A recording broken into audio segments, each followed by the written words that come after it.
As time progressed and I found out that I made mistakes. I hate to just admit that.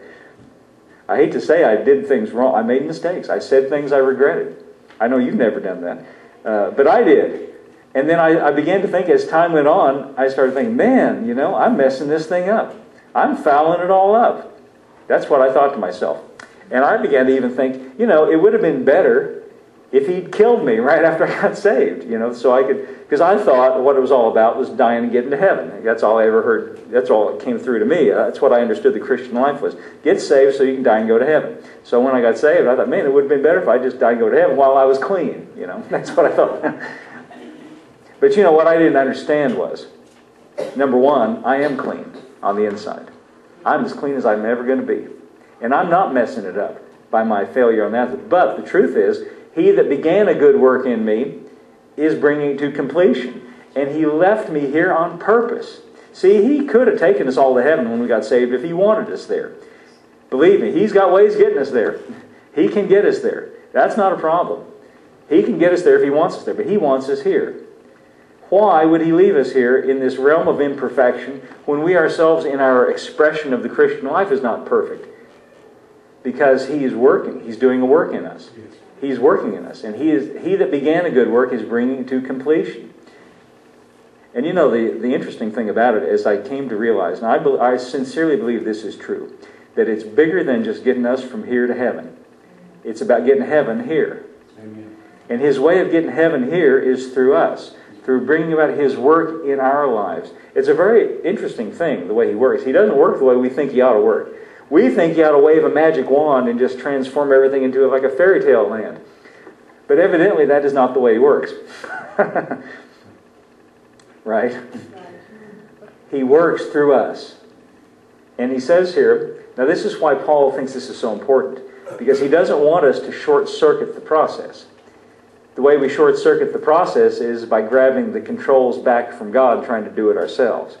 See, the one who began a good work is the only one that can bring it to completion and to bring about progress in our lives.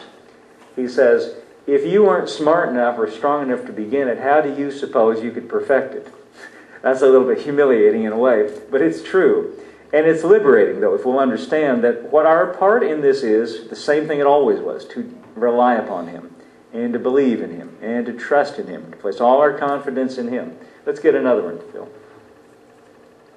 I think this is really interesting. Did you go through this whole painful learning process for nothing? It's not yet a total loss, but it certainly will be if you keep this up. Can you understand what he means by that?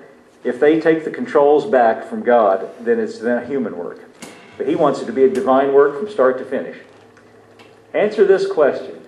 Does the God who lavishly provides you with his own presence, his Holy Spirit, working things in your lives you could never do for yourselves? Now that's a really beautiful thought. He does things for us that we could never do for ourselves. And things we would have never thought of for ourselves. That's interesting. Does he do these things because of your strenuous moral striving?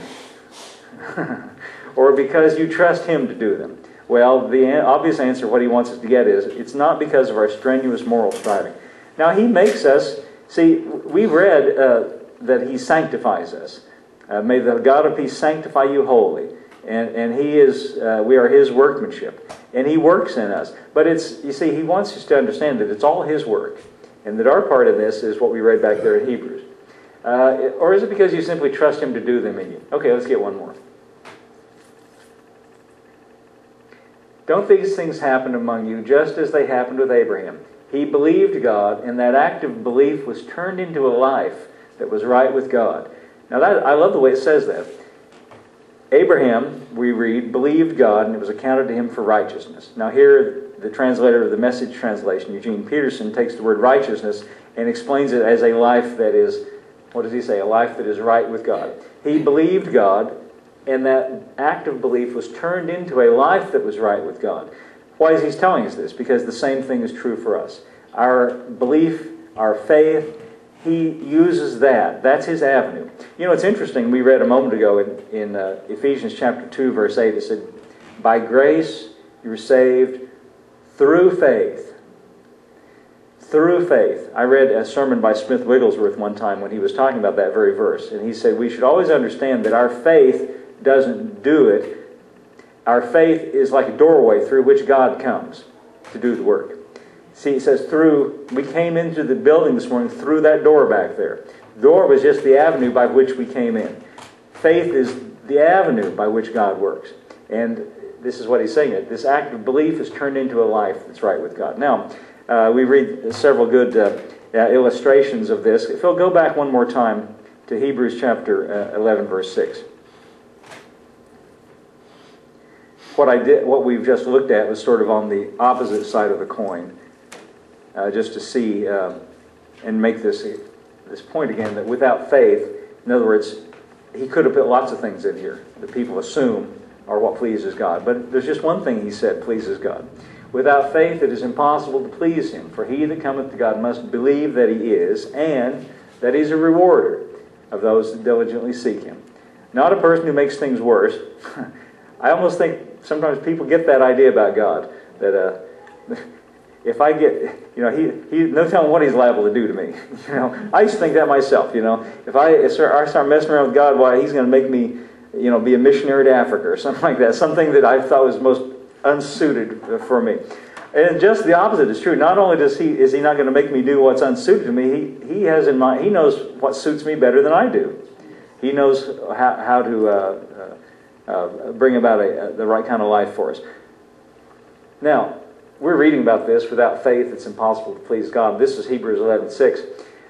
I saved for the end the best example that he gives us of a life that pleases God, and he just got through doing it in verse 5. I skipped over that to read to his verse 6. So go back to verse 5, Phil, and let's read about an example that was given to us by the writer of Hebrews.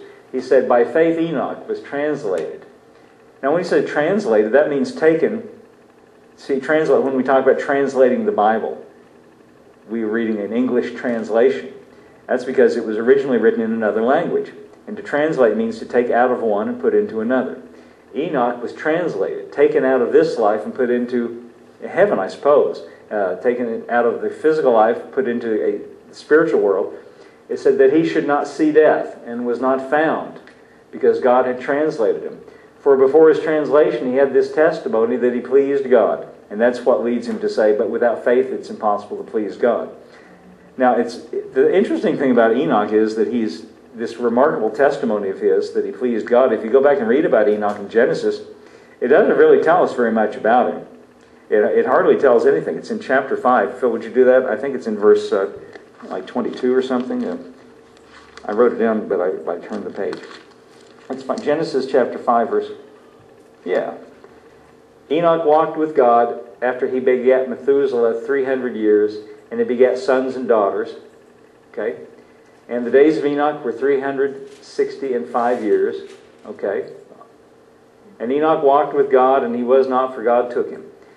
Now, it tells us how old, the verse before, I jumped in one verse too soon. It tells how old Enoch was. I think he was 65 when Methuselah was born.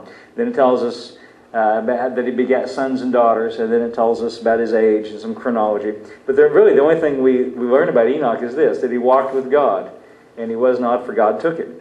Now, we're told in Hebrews that he had this testimony, that he pleased God.